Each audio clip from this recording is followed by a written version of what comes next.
Let's just talk about whatever. I have been just listening to John Mearsheimer, and he's this IR international relations theorist, and he said, we can never know the intentions of a state. But then later he says, Russia doesn't intend to conquer all of Ukraine. And I thought, well, isn't there a contradiction? And maybe he has some answer to that. But it seemed like a contradiction. And I just bring it up because it was on my mind. But in any case,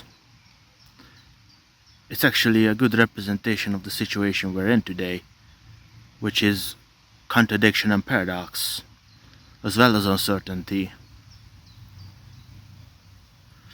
We're living in an age that has completely defeated the ideas of the end of history, ideas that everything's gonna be more or less stable from now on. Things have been degenerating and complexifying. So, for example, there's ChatGPT and other large language models, and I've used them and I find them pretty interesting. But it's just another example of how we live in an age of uncertainty where, you don't really know what the fuck's gonna happen with that thing. You don't really know if bad agents, what kind of shit they will do with those things. Because every good thing, every useful thing can always be used for bad as well. But the difference between now and the past is that now we actually have less knowledge, which sounds like a paradox because we actually have more knowledge. So you can ask, like, how can you possibly say that? Insect, which is my name, I don't really say it for some reason. I'm not really attached to it. It's just a reference to Kafka, by the way. I don't particularly feel like an insect. Maybe I am. It is a bit of self-deprecation, but it's mostly a reference to Kafka. Anyway, so that seems like a paradox. But I think that's precisely it, is that we live in an age of paradox, because as you acquire more knowledge, you actually become more ignorant, because you have to somehow come to terms with that knowledge. You have to reckon that knowledge, do your taxes with that knowledge. And the more knowledge there is, the harder it is to do. So there's this quip that people sometimes use, which is that the more you know, the less you know, right? And that's not usually taken seriously as an attack on science, on the attack of scientific dignity. But I think it could be, right? Because it's just like the more light you make, the more darkness you make, because you don't really know how to solve all those new problems. So like literally speaking, new problems arise that you don't know how to solve. So it's not just that we have become less ignorant because we have become more ignorant. It's also that we literally have become more ignorant, in the sense that we don't really know how to solve those problems. So even basic things even basic things like online scammers, we don't really know how to solve, right? It's 2024, and yet we haven't created an internet which eliminates all these idiots, scammers. I mean, just a couple of weeks ago, I got a scam. I got a scam message from somebody who pretended to be my bank, and I knew it was bullshit, so I didn't fall for it. I have been scammed before on crypto, but not this time. But anyway, it's just kind of interesting how we're supposed to have all this knowledge, all this wisdom, and we haven't even fucking figured out how to declutter the internet.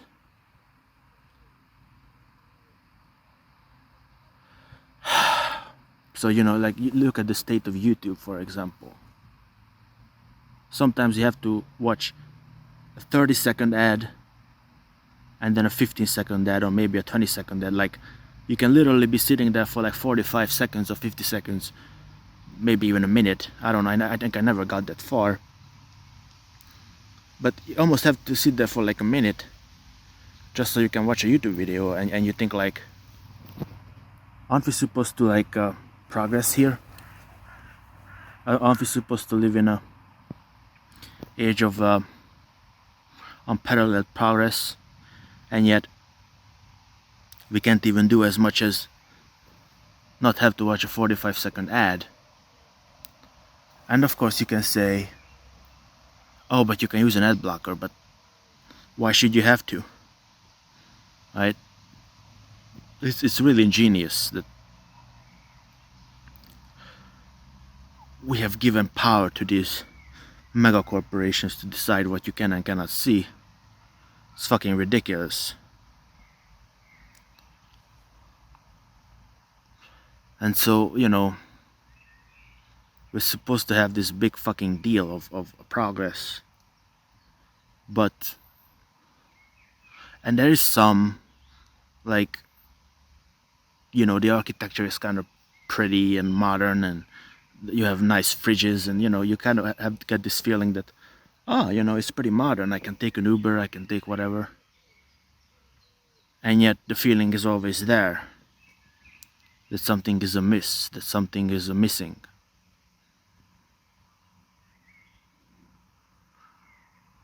We have not been able to solve the fundamental problems.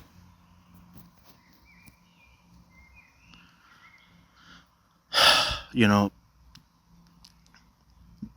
philosopher Carlo Michelstaedter said, show me a tree that forgets how to bloom in the spring.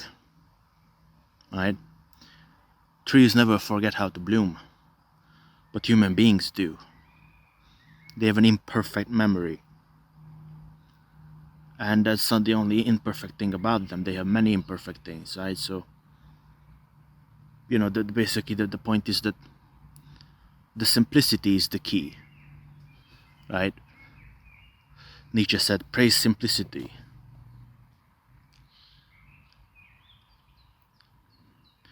And we're moving away from the simplicity to complexity, which we mistake for genuine progress. But I think everywhere you look, you don't find that progress. You find it in some sense, but in the more important senses, you find the absence of it or the negation of it. So I was listening to another philosopher called John Gray, and he was mentioning about Japan, that in the, I think it's called the Edo period. I don't know how. I don't know if you would say Edo or Edo or something, but I don't know, maybe it's Edo. And in this period, he says, it was, in a lot of ways, it was the most humane period in Japanese history, because it had a lot of culture and high education and a lot of prosperity and safety, which you could argue Japan, in a lot of ways, doesn't have anymore. First of all, its population is nosediving. It might reach zero. It's actually projected to reach zero by the 22nd century. And the same problems are there in Japan as in every other developed place. It's very hard to imagine that people there are as cultured as they used to be. Right? They no longer watch theater, kabuki theater.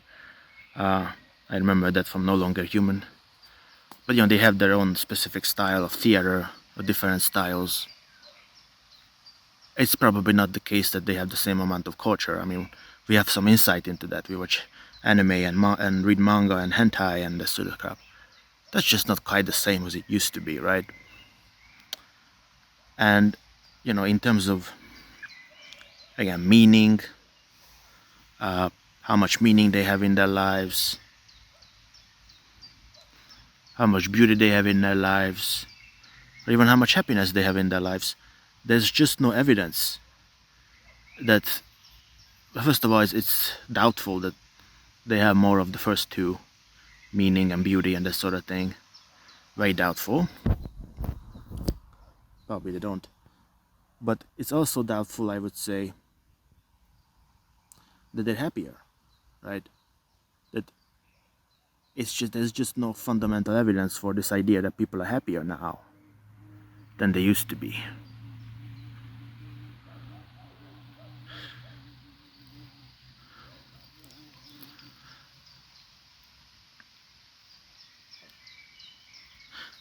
And so, all this talk about progress, what does it mean, right? In a situation where, by almost every conceivable measure, things are worse, right? And young people have to, Jesus Christ, young people have to feel that on their own skin. And this generation might be the first generation to not be able to solve the problems that are attendant on them.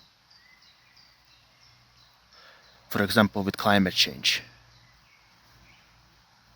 Everybody knows that appropriate measures have not been taken against it. And again, this is the first generation which might be as mentally ill and weak in the history of the world. That that this might be the generation that is the most mentally ill and the weakest. Never before have a generation been this fucked up.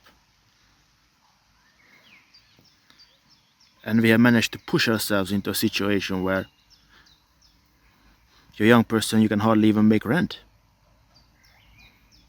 Right?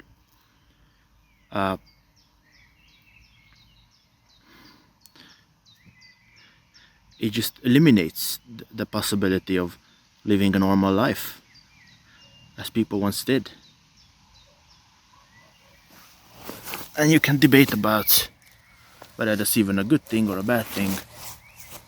In some ways, it might actually be a good thing. Because returning back to the old days is basically a lack of intelligence, right? And certainly it wouldn't be good for women, for example, because they would be subjugated, right? So there's some positive in this. Only it comes with a huge price, which is that it's not like we have become more independent. We have become more dependent, as a matter of fact. That we're not able really to grasp that opportunity of, okay, so we're now free of all these patriarchal family duties and stupid religions, and people can do whatever they want, but they don't really do much of anything. They are just atomized in a hostile economy, having less and less drive to do anything at all.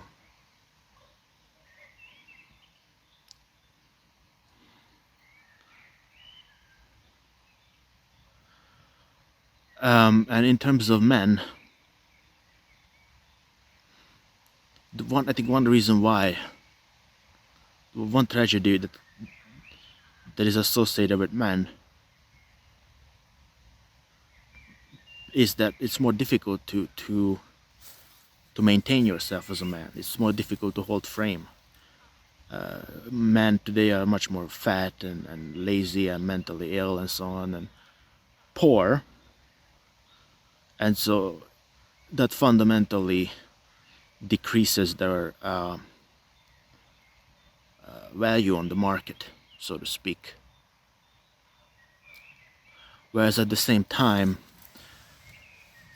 the same with property capital, it's probably not the case that women's expectations of them have tracked that decreasing trend, right?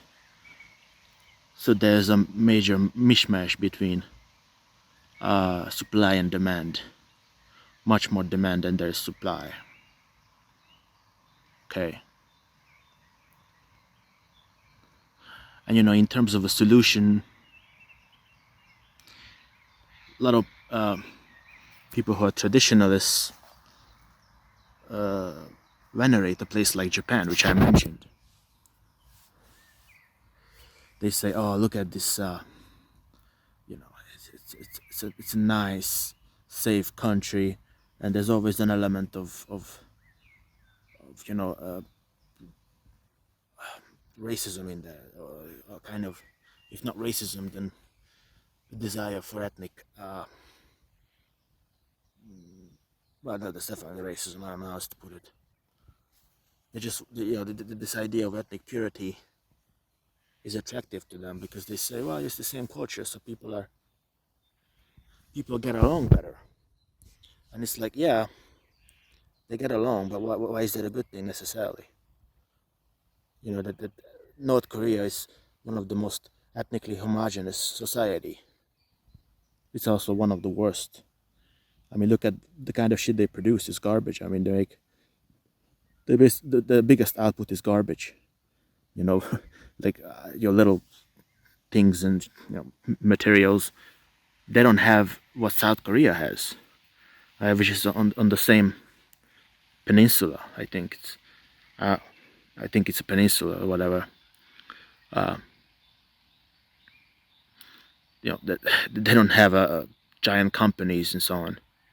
So you can say, oh, it's homogeneous, but homogeneous in a bad way. And South Korea is also homogeneous, and so is Japan, but they're also severely decrepit in terms of their population numbers, and they're also not particularly happy places. They're not very good for minorities. There's a lot of racism, sexism. South Korea has a major misogyny problem. I've read about it. And Japan just has a lot of racism and genocide denial in their history. As well as there's homophobia too. So you can say, but of course, one of these nationalists, we don't care about that. But then again, I don't care about them. So who gives a shit? Right? If we want to make a good society for everyone, we want to be Jesus-like, unlike these nationalists.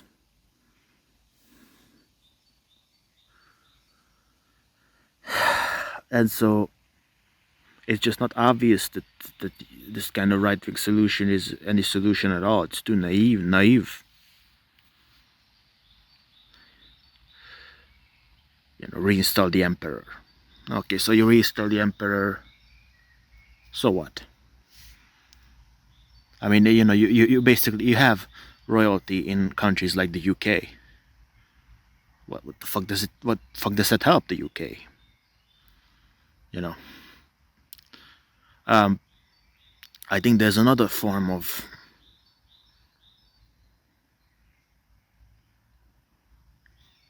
authoritarianism which unfortunately does work, has been pointed out by people, which is China.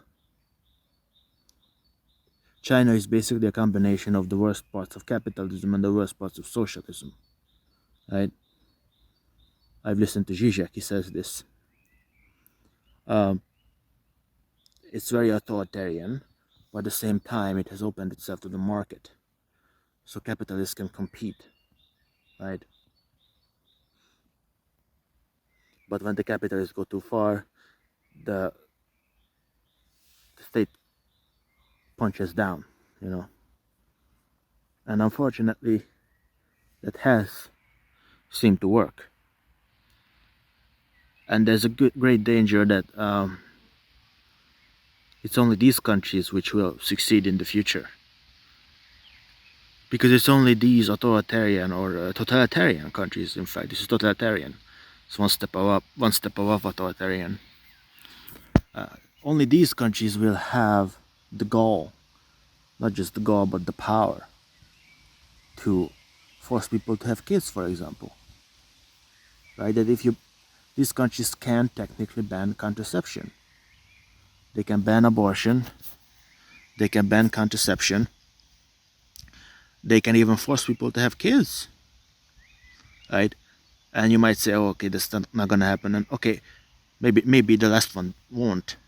I'm not so sure. Because in the future you can have like human clones and shit. So why not? Right? But I think maybe not. Maybe it's just a dream. But again, there's all this question of technology, of how far it can go, of what kind of creatures it can make, and maybe it will make non-human, human-like creatures instead.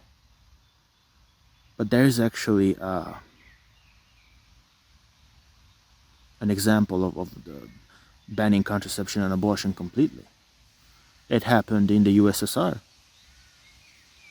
In Romania they did it. In Hungary they did it. Maybe in other parts they did it too.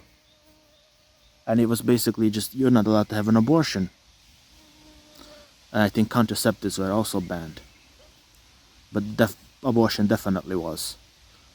I don't remember if contraception was banned, but abortion definitely was. And what it resulted in was a huge population bomb. Unsurprisingly, it does work. And so you can take that logic further, and you can say, okay, so we'll make you, force you to have kids, right? So just as they had a two-child policy, they can reverse that, and they can say two-child policy again, bitch. Oh, so we can only have 2 kids at max, and they're like, no.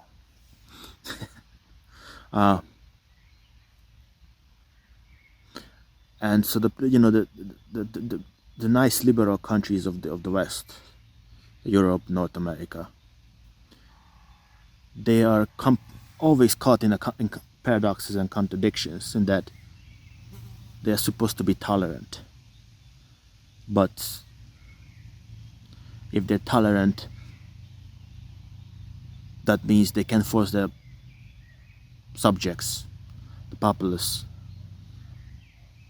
the hoi polloi, to do what they want, right? So they can give them all these bonuses of government money. They're just not gonna do it anyway, right? If they don't force them to do it, they're just not gonna do it. So the only real way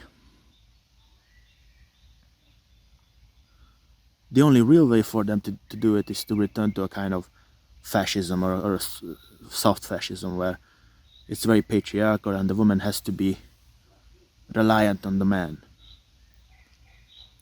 and that will, recreate the family structure.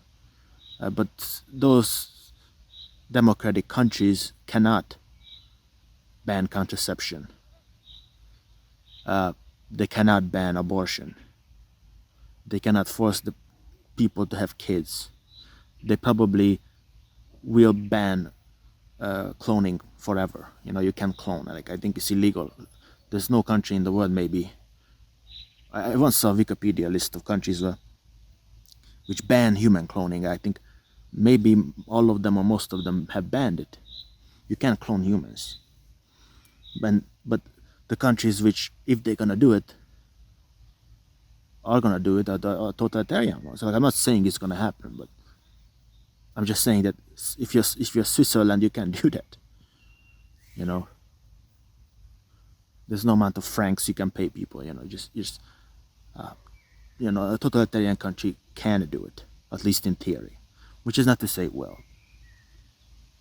right?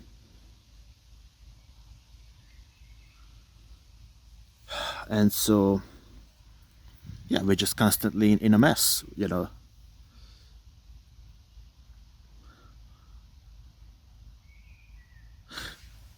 You look at what's happening in Canada, for example, where the housing prices are extraordinarily high, right? And I was listening to this YouTuber who said that in Canada, the name is Elisa Chung. In Canada, even if you go to the outskirts of the city, the rent is still just as fucking high, right?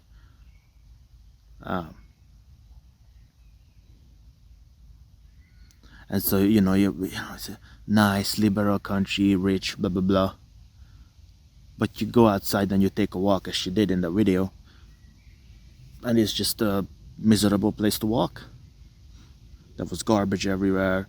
There's a 10-foot wide sidewalk with no human being on it, and lots of cars, right? And so, you have nice things. You have assisted suicide and weed and gay marriage, and that's all hunky and dory. Unfortunately, there are problems with all of this. First of all, in terms of the pot, that's very obviously just under one of these coping mechanisms to propitiate people. Like, oh, the world sucks, okay, have some weed, right? Gay marriage I have nothing against. Gay marriage, gay adoption, I have nothing against. I'm not a homophobe. I don't like homophobes.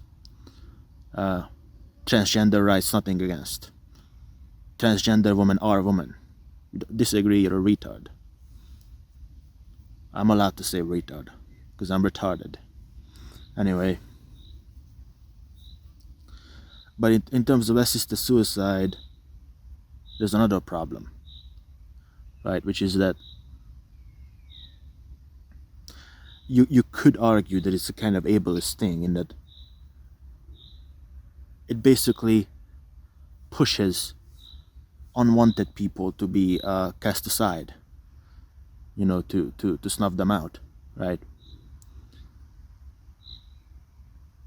For example, there was a person who apparently had suffered from PTSD, and they just died of suicide.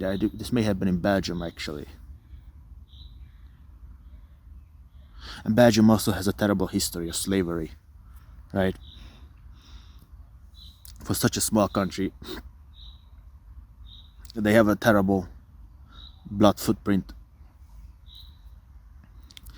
They forced slaves in Africa to collect what the fuck was it? Don't remember what it was. I think it was some kind of rubber, something. I don't know what the fuck it was. Is there such a thing as a rubber tree? I don't know. They were forcing them to collect that stuff, and if they didn't acquire enough, they didn't meet the quota, they chopped their hands off and things like that. And it's terrible. And it's like, for all those fucking racists who are like, coming up with these conspiracy theories, oh, it's the Jews doing this, you can have a tiny little white country like Belgium, and it has a worse blood footprint per capita than any Any non-white country you can imagine, probably, especially for the level of privilege, right?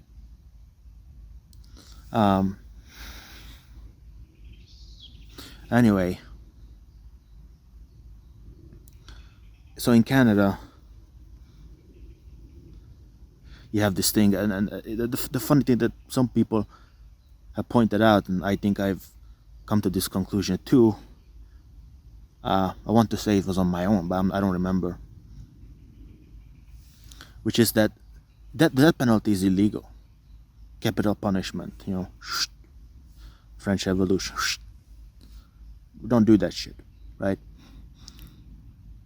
And so some people have argued, it's very clever, that in prisons, if there's a sick prisoner, they apparently can appeal to be euthanized, or it's not euthanized, and to be complete assisted to avail themselves of medically assisted suicide. Mad. Wait, it's not med. I don't know why I thought it was med. What is med? Med stands for something else. Oh, mutually assisted destruction. Mutually assured destruction. Okay, it is not med. Okay. But anyway, then you have SAD, which is the standard American diet. But anyway, and so the point is, if that prisoner is eligible for that program, then and some people have argued it's a kind of death penalty, right? And I'm not saying it should be illegal.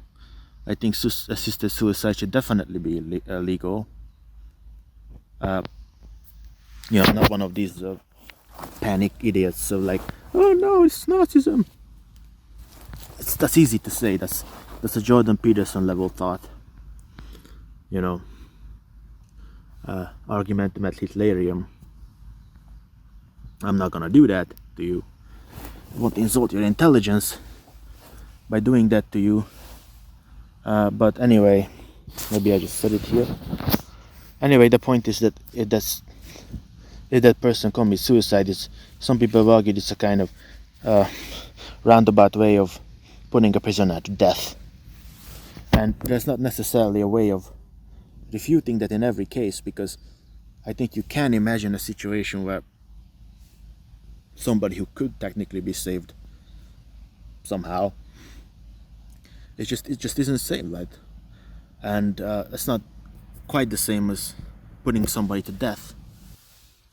You can at least argue it's in the vicinity of that. That if doctors are no longer bound by law to sustain life, then that's always going to lead to a dangerous affair. And all those people, again, it's just not something that you can get around. Is that those people who are availed of assisted suicide are always sick. It's not the healthy people who do that, right? And so you can easily make the argument that, if it's not wrong, it's at least dances in this problematic situation where you're basically just selecting disabled people and putting them to death. As somebody who might be called disabled, I guess, because I have autism, it does make me a little bit uncomfortable. I'm not gonna lie. I think it's a little bit, tiny little bit strange, and maybe that's just something we have to swallow. Because, for every case where there's a medically assisted suicide which is fucked up, there might be 100 which is just perfectly benevolent. It's just somebody saying, oh fuck this, I've had enough, right? So how many of those scenarios are there? People who just had enough and they say, okay, I'm done, I don't want to do it, I don't want to suffer from the cancer. You can't take the rights of those people away by this, I think, also valid argument about the worry of ableism, but I think it's there. I don't think you have to deny that it's there.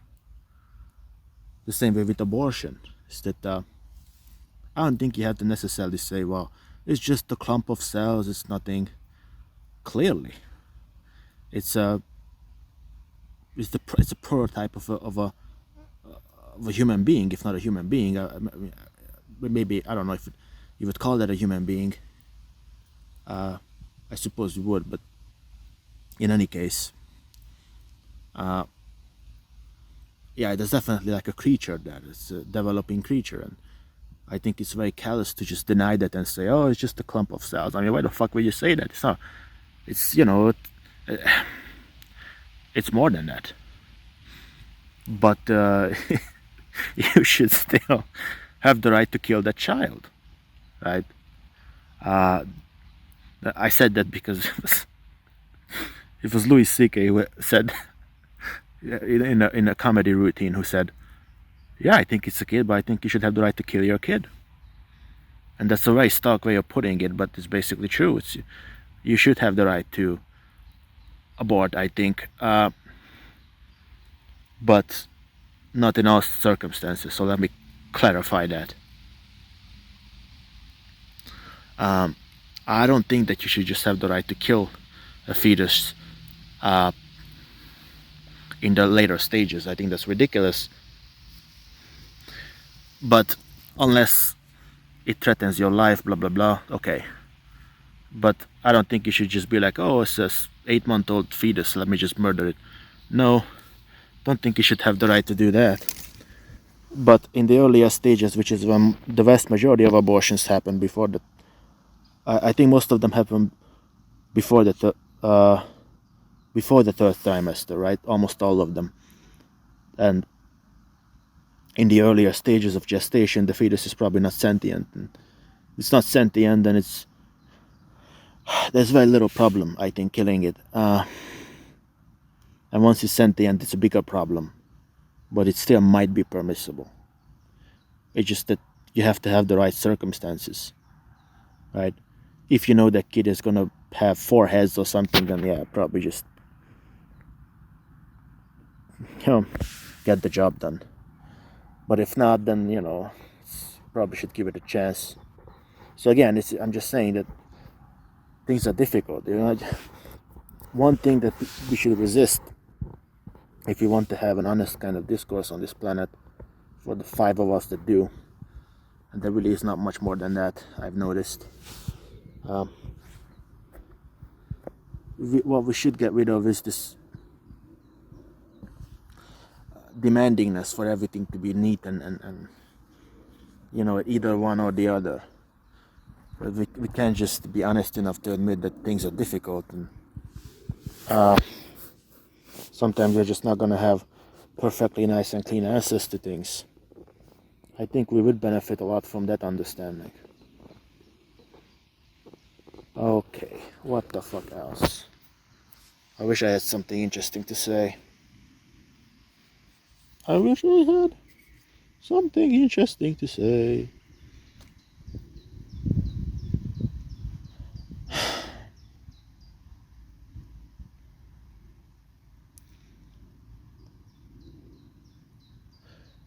What else? Yeah, I mean, another thing that popped into my head some time ago was, again, it goes back to gender, And first of all, in our country, in Hungary, you probably know it, that Orban is running with this campaign that, no gender. He says no gender. That's part of his campaign. No migration, no gender, no war. And it doesn't dawn on him, or at least on his constituency, it doesn't dawn on them that that's a gender abolitionist project. That's the opposite of what he wants, but his constituency is so fucking stupid. They just listen to that and they're like, okay, no gender, yes. They don't even know what it means. They don't even know what it means, but they say, okay, let's do it. And that's just basic human psychology, right? Do you ever Have you ever been in a situation where, you know, everybody started running somewhere or walking somewhere, looking at something, and you just followed them mindlessly, right? They could have, they could have walked into a door where there was a shooter murdering everyone, but you still would have walked, you know. Basic human psychology, something that you can't get rid of, right? But anyway, maybe we should return to that. But Andrew Tate again. I say again because I mentioned him in the previous video. A lot of this stuff could be said too. I mentioned a lot of these things in previous videos. That's my way of promoting my previous videos, by the way. He says that I'm not depressed because I don't believe in it. I don't believe in depression, so I'm not depressed. And Tucker Carlson said, "Well, that's tending towards true." The fuck.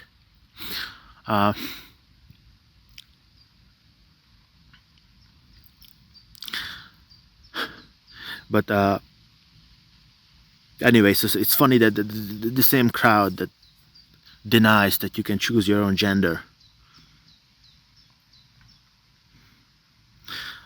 is the one who venerates Andrew Tate when he says something like, "Well, I identify as not depressed." So when transgender people say I identify as a woman, which is of course you can do. You can identify as a woman. I mean, I think it's still socially overdetermined. It's let the language game, blah blah blah. Words don't have meaning without the context given. Not that I give a shit. Words are just delusions and illusions. So it's not important to me. But the point is that again, it's when transgender people say I identify as a woman. Ridiculous, crazy. But when Andrew Tate says I identify as not depressed, it's like, whoa, genius. The modern, I don't know, modern Socrates or something. A real alpha male. The real alpha male of the harbinger of right-wing values, who is essentially a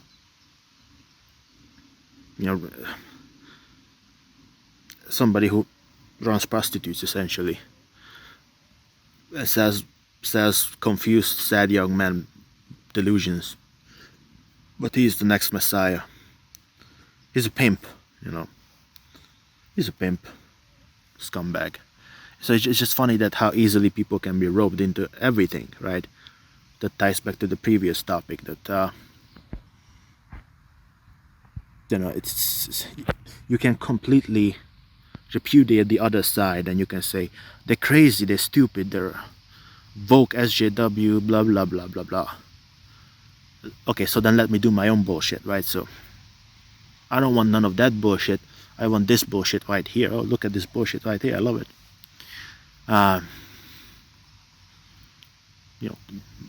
Escaping one delusion, walking into another. It's like leaving religion and then becoming a communist. It's like, oh shit, wow. So from the Bible to dialectical materialism, which of course means communism at the end. Now, I am a dialectical materialist, but which is just to say that everything is contingent on the material circumstances. I believe that. But they have that teleology at the end that is tending towards communism. Come on. Again, other things I mentioned which are religious, I've beaten that topic to death, or just watch my previous videos. But one thing that came to my mind is about folk psychology, or not folk psychology, but about group dynamics or group psychology. Gestaltist, does that mean something? I don't know. Is that they had this experiment where I don't remember what it's called. I haven't looked it up. But they had this experiment where they had a bunch of kids in some high school, maybe it was a high school, probably would have been a high school, and they had this experiment where they slowly turned them into fascists. So I don't even remember the um, exactly what happened or what it was called, but they basically had this. They distributed um, like cards, and so okay, so you're part of this party, and then they had to like discriminate against other students who were not part of the party, that sort of thing, and it was supposed to mimic like fascism. And in the end, it got so out of control they had to shut it down because the kids were like wearing like armbands or whatever, discriminating against people, and it's just very easy. And another thing I mentioned, Switzerland. Do you know that in Switzerland, universal suffrage, the right, equal rights under the law, universal suffrage, the right to vote, specifically the right to vote. The right to vote wasn't extended to women until the early 1970s. The early 1970s, right? And so it just makes me think like, that just as quickly as we have gained all these things, we could lose them, right? If human psychology is so contingent, so plastic, that in 50 years time, that that that you could give women equal rights just 50 years ago, right? It was about 50 years ago. Then the next 50 years you could just as easily take them away. I mean, there's nothing about human beings which has fundamentally could have changed in such short spurts of time, right? So it's again, people had slaves. I mean, it's just in Japan, slavery was outlawed. I read about, I think in the 1600s, and for the US it took 200 more years. Right? So it's so contingent. So again, these white supremacists, like, oh, we're so fucking brilliant, we're supreme, but they couldn't figure out that you're not allowed to own slaves. The founding fathers of the US couldn't figure it out. The superior white male brain couldn't figure it out until the 1800s. They really think they're just better. On what evidence are you better? I mean, women are taking over universities now, in the sense that there's more of them than men, I think, and it's this some parts of the West, and they're like, oh, but they're taking the easy ones, like, but the men are getting stupid, or they're just jerking off and eating chips, right? So it's at some point you have to drop this illusion that my little special group is better on a fundamental level, right? I mean, it's hilarious because what's called affirmative action has always been endemic to human society, except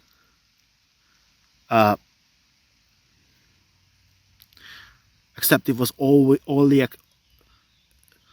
applied to straight white men.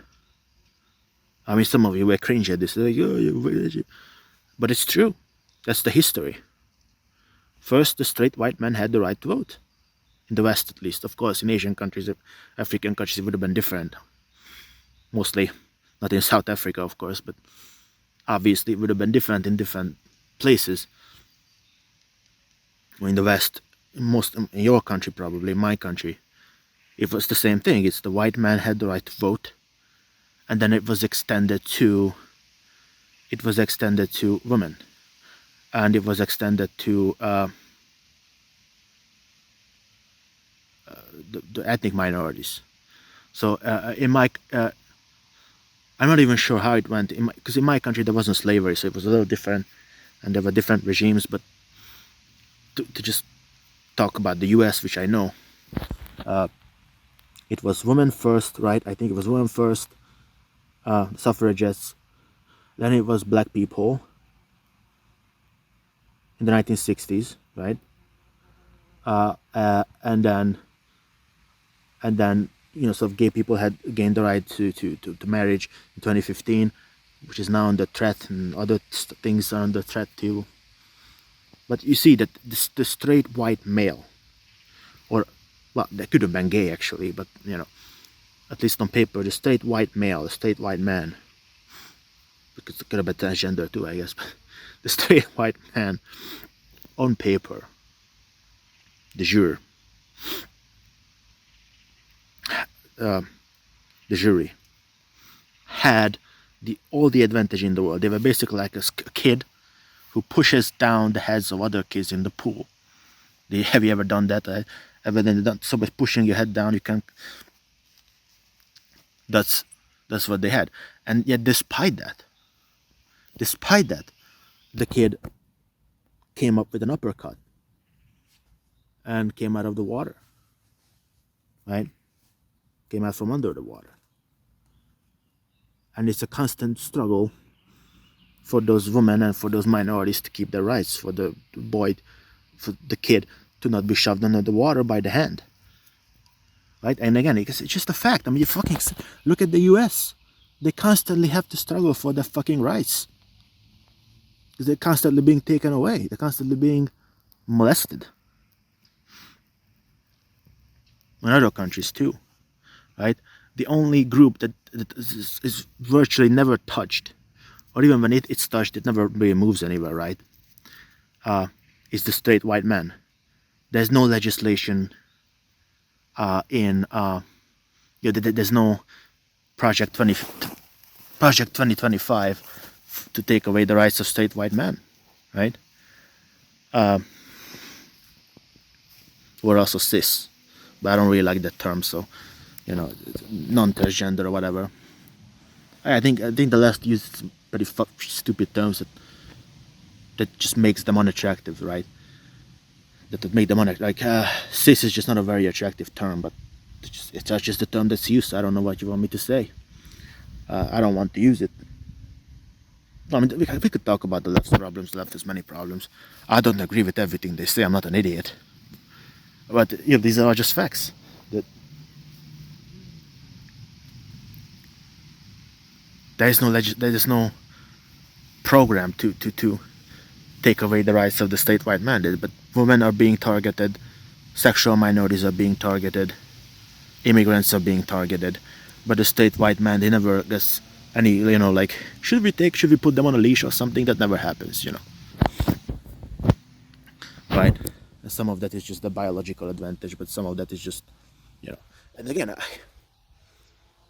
talked in the previous video about this very problematic thing called, specifically, I think I overblew the significance of it, so I don't want that to get out of control, because I don't prepare well for videos. I don't mean to make this as an excuse, but I'm just saying I don't prepare well for videos, and I said that there was this phenomenon of the non-white dinner, right? And I don't think it's a phenomenon, it just happened once. But, so I don't know if you can call it a phenomenon, but there was this, it did happen, I looked it up, where it was, I think it was either a mayor of some, it was a mayor of some city, or I don't fucking know what it was, maybe it was the president of a university. It was a mayor, who was, I think, an Asian lady, the US, of course, we're talking about the US. And she said, we're going to have a party for the elected of color. Again, what the fuck is the term elected of color? What she meant by that was political representatives, elected to govern the state or whatever it was. Well, it's a mayor, it's a city. Elected to govern the city. Wait, if it's a mayor, then it's that a mayor governs the city, right? So who governs the state? a governor. Yeah, I think. Anyway, it was the state represented, and basically the white ones were not welcome. That's what I read. And so, okay, so only the people of color, the elected of color, could come, and it was repudiated. It was, oh, it's terrible, and I don't know what she even responded to it, but yes, it is retarded. It's fucking retarded. It's crazy stupid, right? But I'm just saying that that's kind of an attack on the white people. It's kind of a tiny little push, little. It's not a big deal, but and so I'm just saying that the straight white man is almost never attacked, right? It could be, but it almost never is, and when it is, it's kind of a joke. So let's not sit here and pretend it's the same level of importance here, the same level of danger here. But again, it's so easy to troll these people. Like, you could easily just ask the mayor, "Hey, mayor, what about white people who are disabled? What about white people who are neurodivergent? Are you gonna?" So you're basically saying you're gonna keep the educated people of color who are not neurodivergent, who are not LGBT, but you have all these white LGBT people, disabled white people, white LGBT people, white disabled people, white neurodivergent people, and you're gonna say fuck them? Like, so again, so the ideology falls apart very quick. It's, you're saying people of color, okay, but so then you're an ableist because you're saying, the disabled white elected person can't come. It's like, hold on a second. What about your idea of pluralism? What about your commitment to diversity? I'm disabled. I'm in a fucking wheelchair. I can't walk. I'm gay. No. You're white. It's not good enough. But the black straight cis one can come. The one with the PhD, by the way, because most of those people, but the elected officials, they're probably educated as fuck, right? So then again, what about why is there no garbage man there? So this interview, or this discussion, roundtable discussion with Judith Butler. It was Judith Butler. It was the guy who calls everyone brother and sister, Cornel West, I think, and the gay guy who is a journalist. The gay guy who's a journalist and a husband in Brazil, trying to fucking remember his name. I think he covered. I don't remember. Maybe I remember later. But anyway, he basically, Judith Butler was complaining that I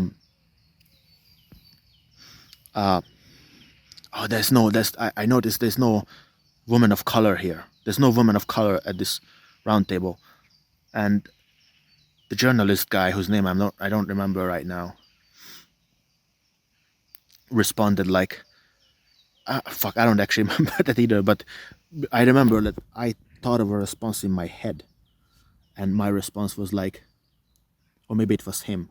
This was a while ago, but the response basically was like, okay, so I also noticed there's no garbage man here, or there's no working class person here. Like, we're three people of privilege, three educated people, right?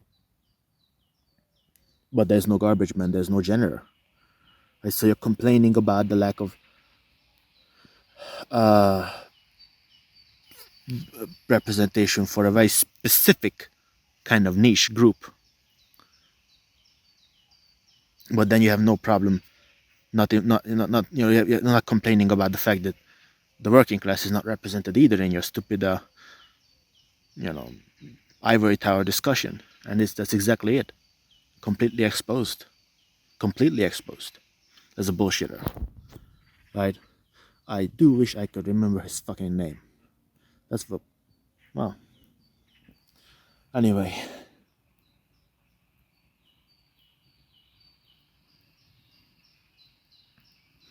So what else is to say? might have been enough for now. We talked about psychology. Talked about lots of things. Yeah, it's just these just. I suppose another thing to say is kind of a repeat of what I've already said. Is that things can move very quickly, and society was a lot more progressive 10 years ago than now. And so there is no idea of linear structure here. We're not moving linearly anywhere.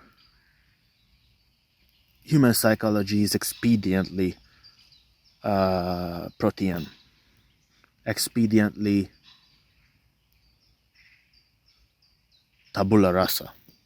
Not completely, of course. I don't deny biology or something. There's this idea that people deny the objectivity of science or denying that science works, right? The same way that they say if you deny objective morals, then you deny universal human values, which of course it's just a stupid argument because that's not the point. Like, it's not the point. First of all, there are no universal human values clearly. Half the U.S. doesn't even value women, or black people or something, or at least immigrants, right? But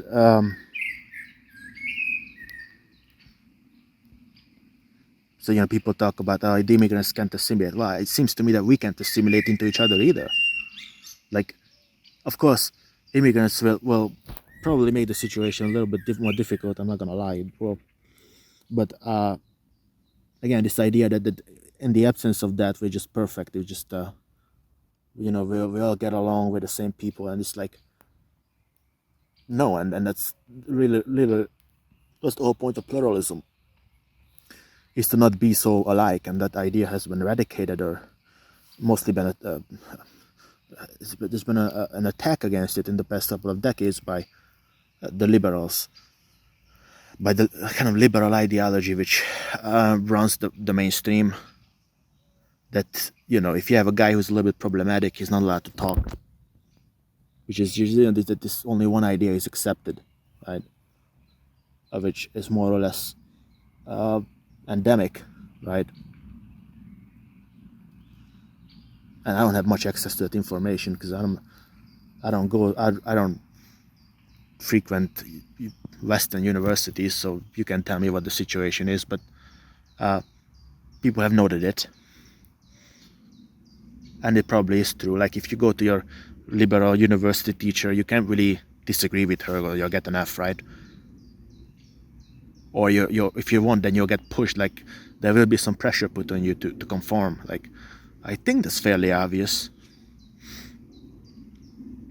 and it's not good. I think it should be a place of diversity, right? But anyway, point is that we can't really assimilate even within our own. Oh yeah, what I wanted to mention was the fucking Hollywood, right? So there was this guy who had made a movie about I think it was the guy who made the movie about the Holocaust, right? Who probably was a Jewish guy, and he basically gave a pro-Palestinian speech, and apparently his hand was shaking, and the audience barely clapped, and don't remember his name. Maybe it was Fraser or something. I could be getting this wrong. Jonathan Fraser, could be getting this wrong, but you can find the keywords, Anyway,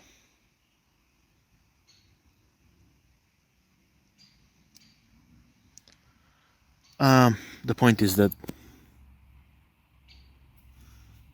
there is this lack of diversity in places like Hollywood and in places like liberal universities.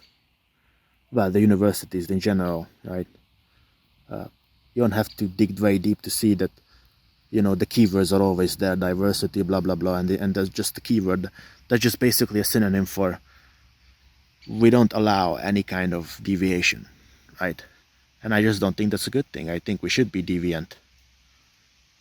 I am personally, if there's 10 people in a room and they all agree with each other, I I have an urge to purposely disagree with everyone, because I can't stand circle jerks. I think it's disgusting to circle jerk, be it on the liberal side or on the other side. I hate circle jerks. I hate agreeing with people. I don't like to be around four people who are like, yes, I think you're right. Yes, I also think you're right. And there can be a controlled kind of opposition, but it shouldn't be a controlled opposition. It should be opposition, right? So one way of doing propaganda is to have controlled opposition. That you limit the you limit the workspace of discourse, or the range of discourse.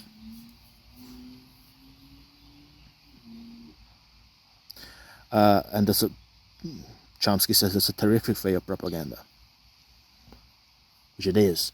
But and you know that just, but it shouldn't. I mean, that's not what they're doing. But it shouldn't be that way either. It should be. We should have a balanced outline of views, which I can tell you from personal experience. In a country like Hungary, you don't have. The state television is just pure propaganda, and it used to be much more honest and liberal and pluralistic. And now it was taken over by Orban. You know, he concentrated power on the media, and now many different media outlets print this exact same fucking story. It's actually happening. This is what it's like to live in a country that's half authoritarian. It's not authoritarian, but it's tending toward that direction, right?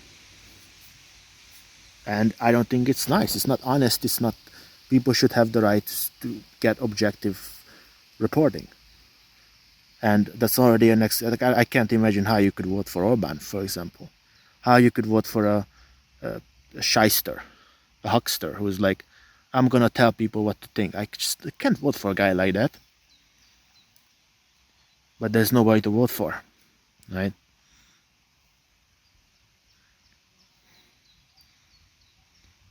Yeah, there's nobody to vote for. And so, yeah, there's there's so few countries on the world where things are good, right? Every country has their own bullshit, right? Even if you look at the social democratic countries, uh, if you look at the social democratic countries, they do have, you know, problems with their immigration and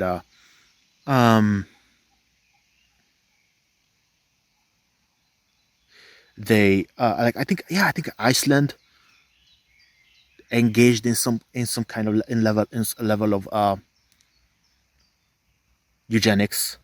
I don't remember what group it was, but they eliminated that gene pool. It was some disability. It might have been Down syndrome. I don't remember.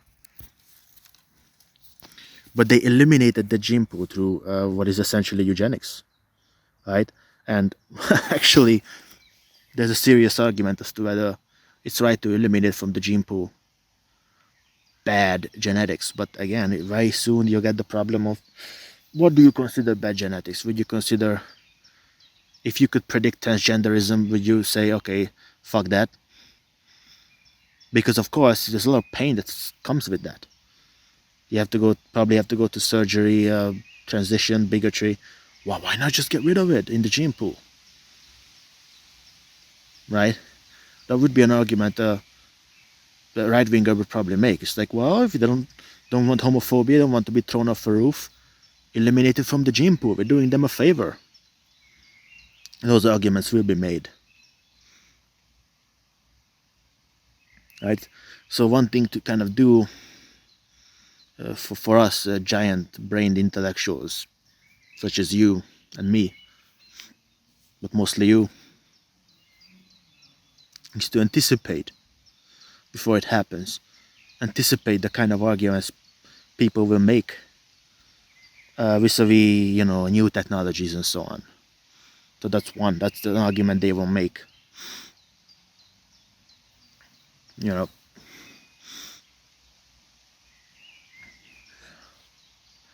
and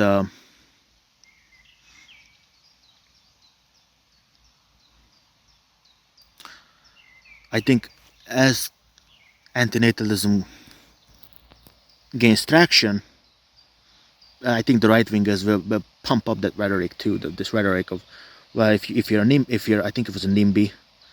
So there was some stupid acronym for people who don't want to have kids. Um, I don't remember what it was.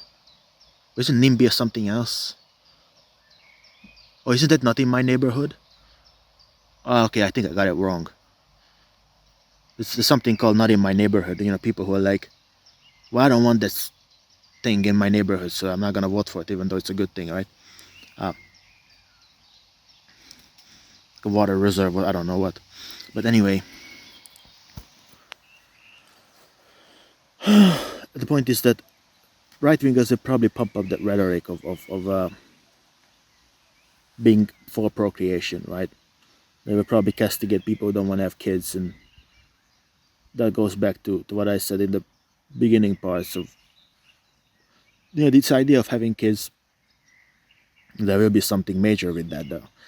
It's one of the biggest problems that we face, in the sense that it concerns everybody. Every state is concerned about not having enough kids in their countries. So one very important discourse that will take place is how to deal with that.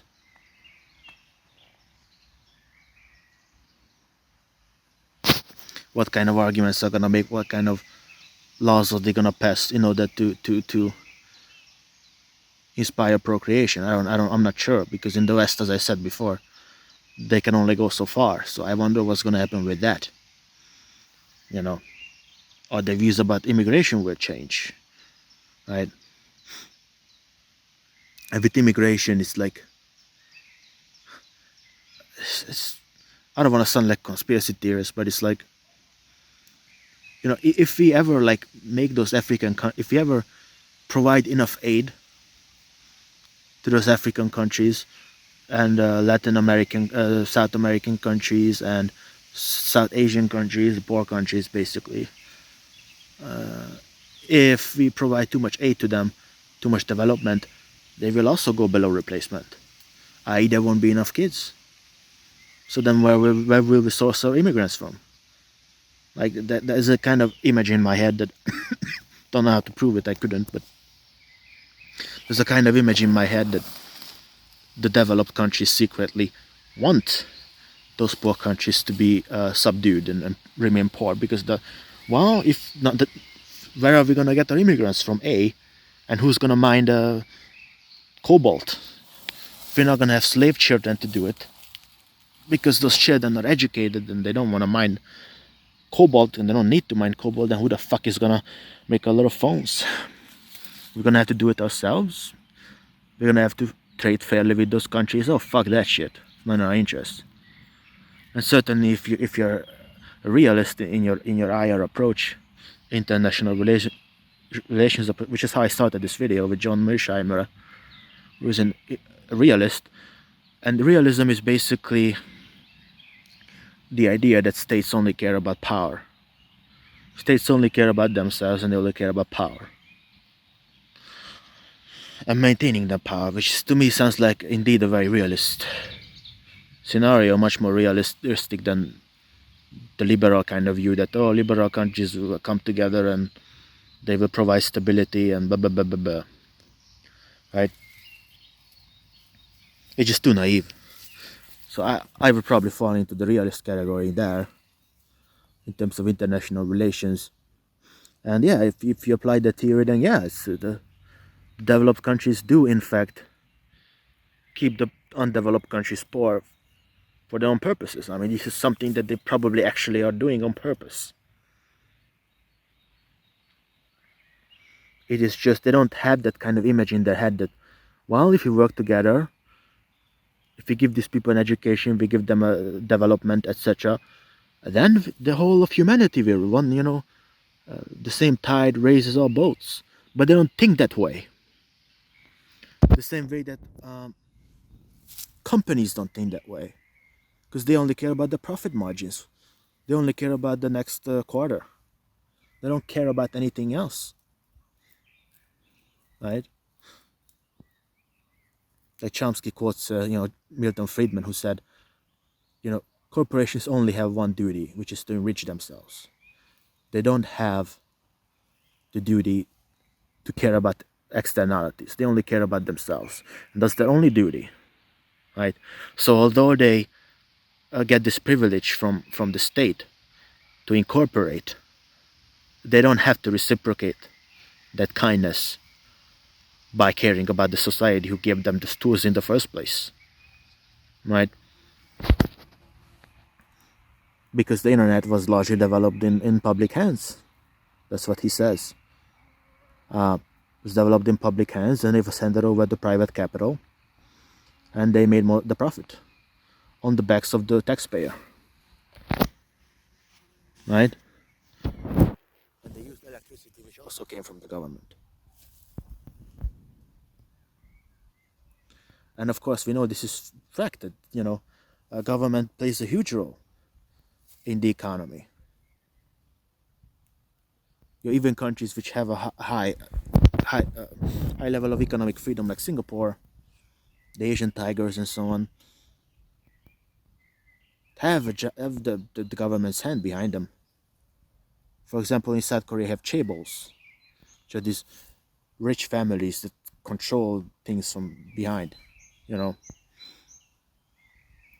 so it's you couldn't sustain these hyper capitalistic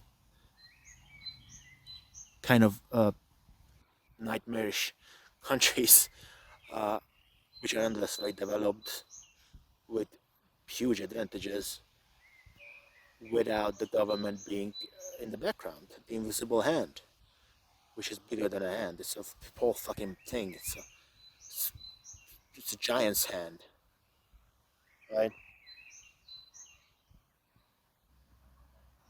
Yeah, you couldn't have this uh, cyberpunk kind of scenario without the government. So the government is always there. Libertarianism is a huge fucking delusion. Huge fucking. Show me one libertarian country in the world which works. Show me one communist one that works. The best ones are always a combination of the two. And they turn authoritarian, they can do amazing things, really. Right?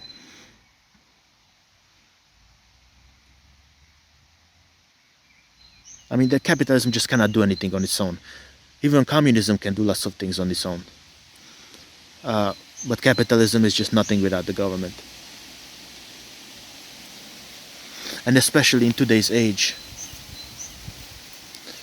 In today's age, talk about decoupling the capital from the government is like, well, we need that the least. I mean, in this day and age, we need that the least. Because in today's age,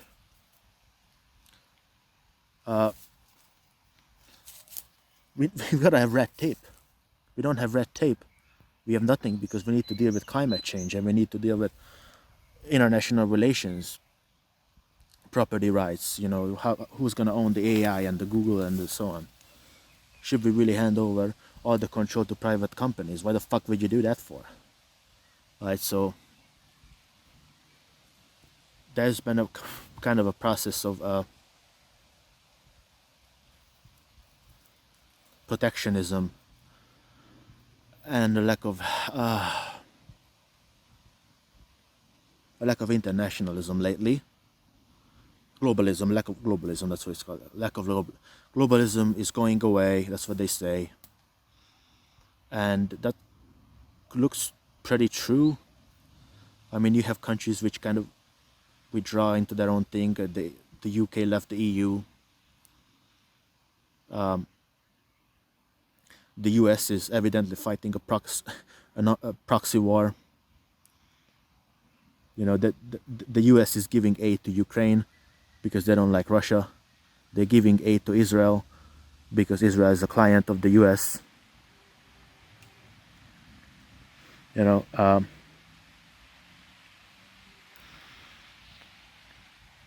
so it's just, kind of, when you even understand a little bit about how the world works, you kind of see, oh shit, nobody ever does anything for a benevolent reason. You know, and I think the U.S. should give aid to Ukraine. I think Ukrainians have a right to defend themselves to the death. That's what I think. When you're being attacked, you have the right to defend yourself. Just the basic principle. Now, of course, diplomacy would be better. But if you don't want to cock yourself to Russia, then why would you do that? What if you cock yourself and then they attack you anyway? You want that? You don't want you don't want that shame upon you. You know, the same way the Chinese had the century of shame or whatever it was called. It was called the century of shame. They wouldn't want the century of shame, or even a year of shame, any shame. They've already been murdered a ton by Russians in a criminal war. Yeah, they have every right to defend themselves, even if it's bad for the international community. And I wouldn't cock myself out like that if I was a Ukrainian. That's what I think. And in terms of the Israel-Palestine thing, it's a little bit complicated. I don't think I know enough, but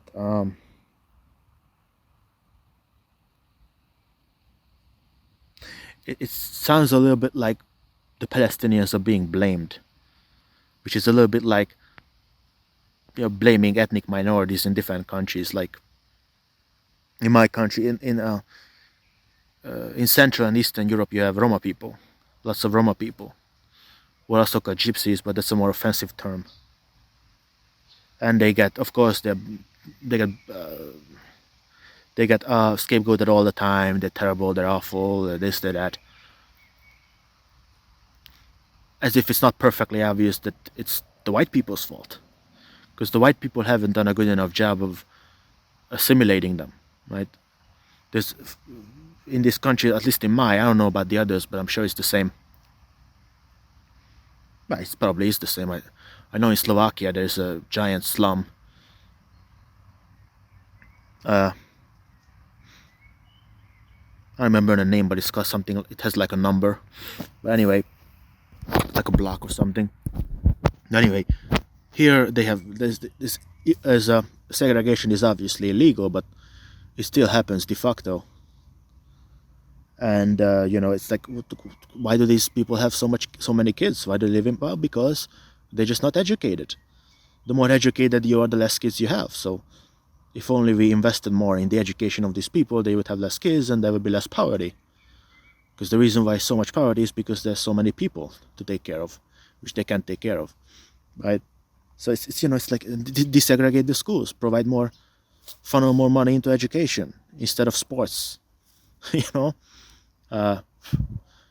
impose some taxes, do whatever you can. I mean, the solution is so obvious, but they're still being blamed like it's difficult. So it's so difficult. They're just a culture. They just can't assimilate. Oh, let me just segregate them. Okay,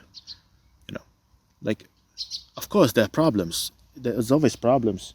There's no point. That's what I said earlier. That there's no point in denying that problems are real, just because you want to feel PC and convenient. There are fundamental problems with their culture. Roma culture, for example, it's patriarchal. The father is supposed to be the big guy and everybody is supposed to be below him.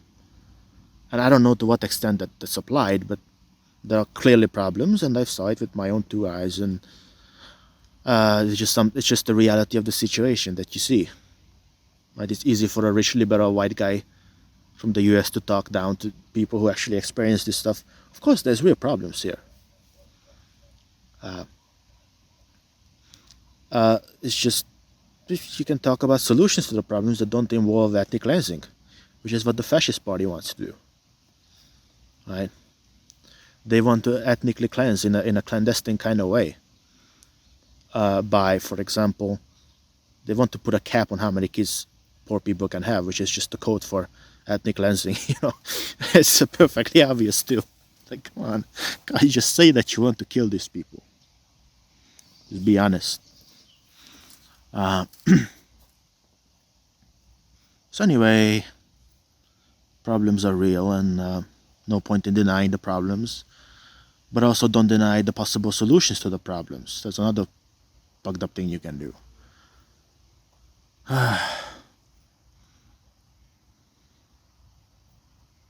Yeah, I don't even know how I got here. So it was about Roma people, yeah, minorities. Oh yeah, Palestine. Yeah, it just sounds a little bit like, you know, Chomsky gave this example of like black kid robs a store. Yeah, the black kid shouldn't have robbed the store, but you're really gonna blame the black kid? I mean, come on. Slavery, Jim Crow. They were not allowed to. They were not allowed to own property. They were not allowed to put money in banks. Um, they were segregated. And that obviously has a snowball effect, a downfall effect, downstream effect. Obviously, fucking obviously, you come from a poor lineage. It won't just disappear. It doesn't just disappear halfway. It's like, oh, my ancestors are poor, but I'm rich somehow. Well, how the fuck did that happen? Well, it doesn't happen unless it happens.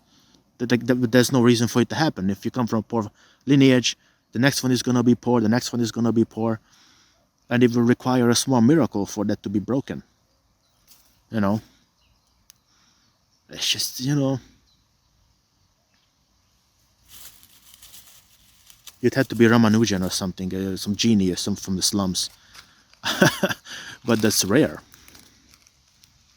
It just doesn't. None of this shit will solve it. Oh, the blacks, the blah blah blah blah blah blah, blah.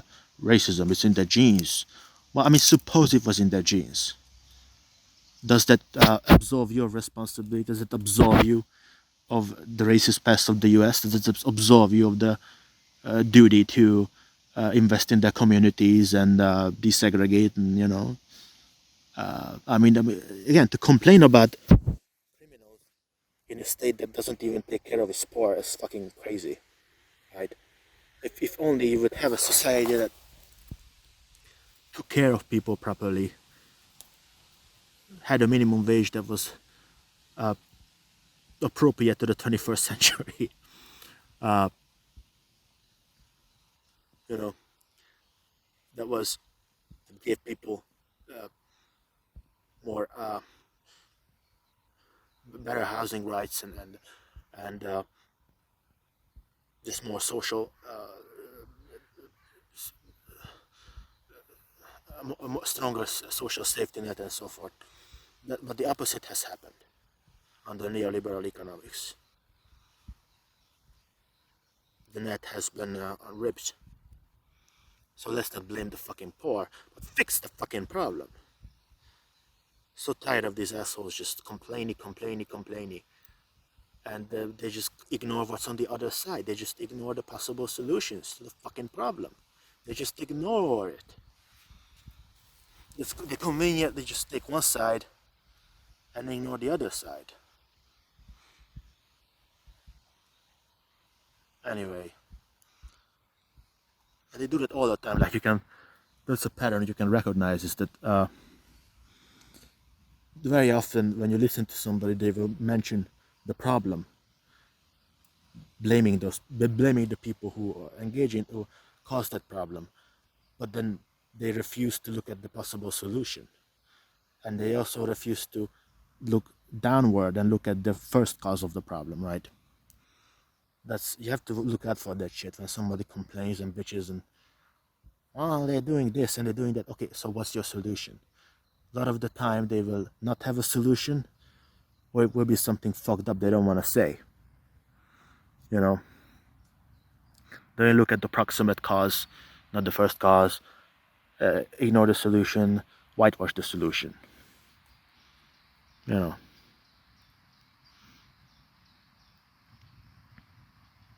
Jordan Peterson just pisses me off because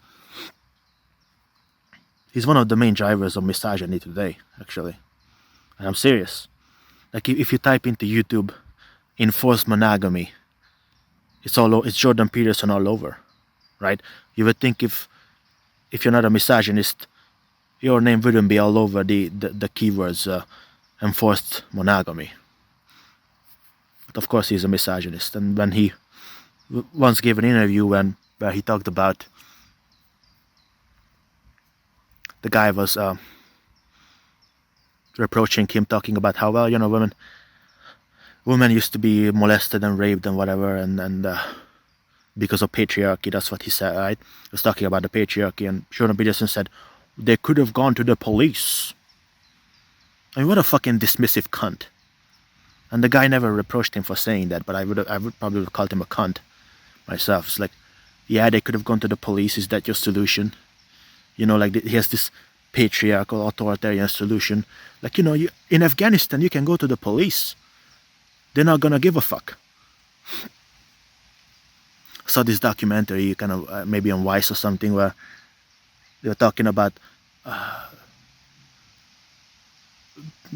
abuse of women in Afghanistan. I think it was in Afghanistan. When the kind of the Islam extremist regime took over, and they kick women out of universities, and it's all awful terror. And Taliban, right? It's the Taliban. And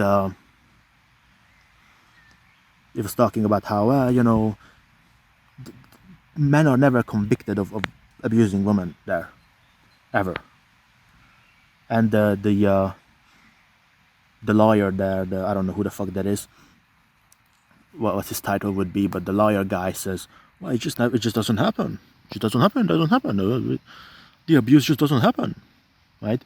So the thing is that you can just simply deny it. You can simply deny it if you like.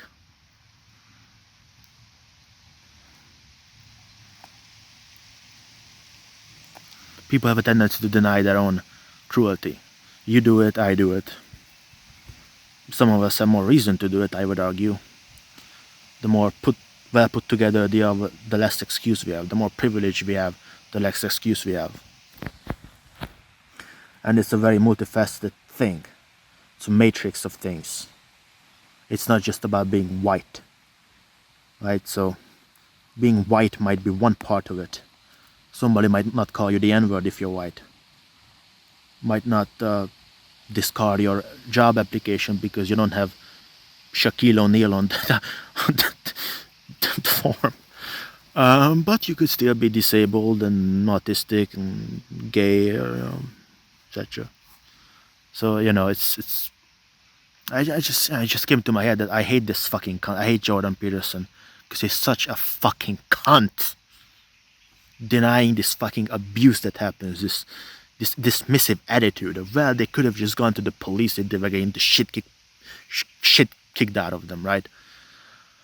There's a guy with a PhD psychologist say something like that, as if it's not obvious to him that abuse victims often just stay in the quiet. How often do you come forward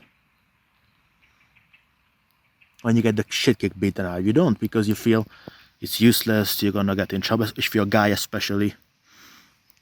You will be a pussy if you do. Right?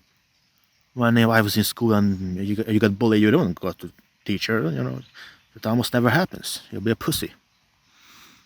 And for women it's different, they probably just stay quiet. For whatever reason, probably they're just scared or embarrassed or something. But for guys, it's mostly about just not looking like a pussy. So basic psychology, even I can figure it out. And this guy who brags about his IQ, who has sold a bust of himself, by the way, He's total cunt. He's gonna say something like that. Fuck him. Fuck Jordan Peterson. Yeah, fuck that guy too. I saw that Gorbert Johnson guy, Gorbert Johnson, who made this video about how, he's a crypto kind of right-winger who's like, well, the only way to solve this woman problem is by having, he said the words, he said, enforced monogamy. And I'm like, you're a fucking psycho, dude. Right? And I hate how people who ironically hide behind ideas like, well, I'm not saying that, I'm just saying. I just say it with your chest, be honest about it. So I stopped watching him after that, because I thought he was kind of interesting, and he is. But at the end of the day, he's just a crypto right-winger. Just come out and say it. Right? Enforce monogamy. Just say you want patriarchy. Right? And then these same people will castigate the left for being snowflake SJWs. What patriarchy? Well, there's no patriarchy here. By the way, we should return to enforce monogamy. No patriarchy, no patriarchy. Abortion rights taken away, no patriarchy. Even the idea of what the fuck is it called? Inequality of income inequality in terms of the gender income inequality, right? It's like, well, of course they got less money for different work. I guess like the counter argument is that, yeah, they got paid less money, but they do less demanding work, or work that gives you less money. And maybe that's probably true in most cases, right? Women probably do jobs which pay less. They're nurses, they're not engineers, they're nurses or whatever. I'm just, it's kind of a parody, but you know what I mean. It's kind of true. But that doesn't investigate the fundamental cause of a gender role. So if gender is biological, then how could it be that being a woman is completely different in Afghanistan and in the US? So gender is obviously a social phenomenon, it's not biological. But the point is that it doesn't, you can't just stop there. You have to investigate the gender roles that play into women choosing those roles. Of course, you could just say, in a misogynist kind of way, oh, they're just dumber, or they like human, they like people, not things. This kind of simplistic way of looking at things, as if you have some kind of objective understanding of how human beings work. Like, you just know that women like people and not things. Like, you just figure that out in your dreams or something. You drew up a graph and you said, well, that's just what it is. You don't fucking know. People are extremely malleable. If you actually read postmodernism instead of just talking out of your ass, you would know that. Because they talk about that shit all the time. People are extremely malleable. Extremely malleable. You could have a nice liberal country such as the one before Nazi Germany, Weimar Republic, and in 10 years, you could have a bunch of Nazis. Just come on, people are, women like people, not things. Yeah, and Germans like liberalism, not Nazism. What a pile of shit. Yeah, this video is too long. I better shut my trap. For the 0 or 1 or 2 people who are watching this, maybe, thanks for watching, and I'm glad you're thinking. What are some words I can say? Sayonara, that's too basic. Goodbye, that's English. I don't know enough about other languages. Aloha is hi, right? Aloha. I don't know. Bienvenidos no as well. I don't know. They just say sayonara.